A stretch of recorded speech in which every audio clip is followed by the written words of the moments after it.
বিসমিল্লাহির রহমানির রহিম। আমার দেশের বাড়ি রংপুর। আমি রংপুর থেকে এসেছি। আজকে বাংলাদেশে কোনো গণতন্ত্র নাই, একমাত্র আছে পুলিশতন্ত্র। এই স্বৈরাচারী সরকার বাংলাদেশটারে লুটপাট করে আজকে বাংলাদেশে কোনো গণতন্ত্র নাই। আজকে বাংলাদেশে মানুষ খুব কষ্টে আছে। আজকে বাংলাদেশের মানুষ আজকে যদি ব্যাগ বইরা টাকা নিয়ে যায়, মানি ব্যাগ বইরা বাজার নিয়ে আসে। আজকে বাংলাদেশে এমন একটা অবস্থা, এই বাংলাদেশে গণতন্ত্র নাই। বাংলাদেশে আজকে সব লুটপাট করে দেয়। সমস্ত কিছুর দাম বেশি, ডাইলের দাম বেশি, লবণের দাম বেশি, পেঁয়াজের দাম বেশি। কেন দাম বেশি? এই বাংলাদেশে গণতন্ত্র নাই, স্বৈরাচারী সরকার। এই বাংলাদেশের মন্ত্রী এমপিরা, দামি মন্ত্রী এমপিরা সব বাংলাদেশে সিন্ডিকেট করেছে। আজকে দেখেন চাইলের দাম বেশি, ডাইলের দাম বেশি। বাংলাদেশে যে গণতন্ত্রের কথা বলবে তাকে নিয়ে জেলে ভরবে। আজকে বাংলাদেশে গণতন্ত্রের কথা বললে আজকে দেখা যায় বাংলাদেশে যে গণতন্ত্রের কথা বলবে তাকেই জেলে ভরবে। সমস্ত কিছুর দাম বেশি। আজকে বাংলাদেশের টাকা এই লুটপাট করে এই তারা কানাডিয়া, অস্ট্রেলিয়া তারা বেগম ভাড়া করেছে। আমি দেশের বাড়ি রংপুর। আমি রংপুর থেকে এসেছি একমাত্র গণতন্ত্রের কথা বলার জন্য।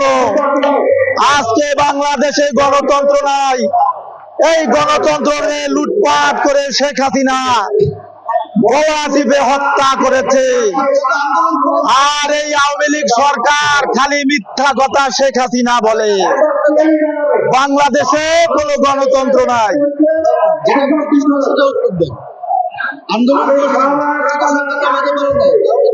আমরা আন্দোলন করছি থেকে পুলিশ তন্ত্র দিয়ে বাংলাদেশের গণতন্ত্র শেষ করে ফেলেছে আওয়ামী লীগ সরকার।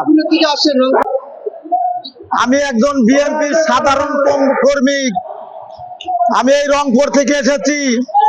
আজকে বাংলাদেশে গণতন্ত্র নাই। এই বাংলাদেশে গণতন্ত্র নেই। শেখ হাসিনা গলা টিপে হত্যা করেছে। আর শেখ হাসিনা মিথ্যা কথা বলে।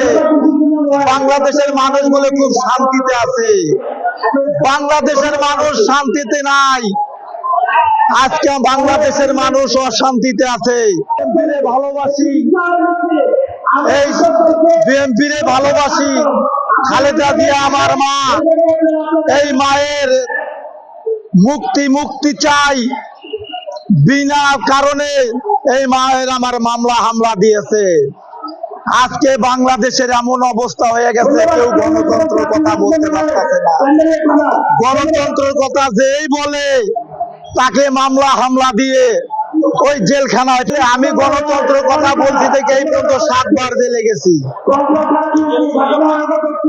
কাশিমপুরে ছিলাম, ঢাকা জেলে ছিলাম, কেরানীগঞ্জ জেলে ছিলাম। আমি গণতন্ত্রের কথা বলছি দেখা আজকে আমাকে জেলে বসছে।